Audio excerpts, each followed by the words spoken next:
Business Bites, powered by Sagicor. Hello, I'm Cody Barrett with your business updates for today. Pension funds across the Caribbean are being urged to play a more active role in financing the region's growth by putting more of their money into alternative investments. The call is coming from Beresford Gray, Chief Executive Officer of Cygnus Group, who says traditional funding channels are not large enough to meet the region's infrastructure, climate resilience, and long-term development needs. How much capital do we need to invest in infrastructure over the next, let's say, 5 to 10 years? 21 billion. In the case of Jamaica, we probably add a few billions to that now, actually, with Melissa. How much capital do we need to add in the Caribbean when we talk about investing in resilience and addressing our climate needs? Again, 55 billion. So these are large amount of capital which can be transformative to our society.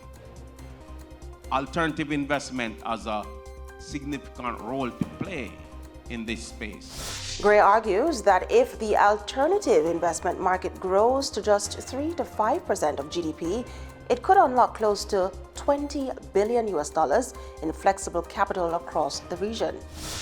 If you take that down to the case of Jamaica, a $20 billion economy, and we grow the alternative space here, where capital is flowing in real estate, private equity, private debt, etc., you're talking about a $8 billion or more US dollar type of market for risk capital.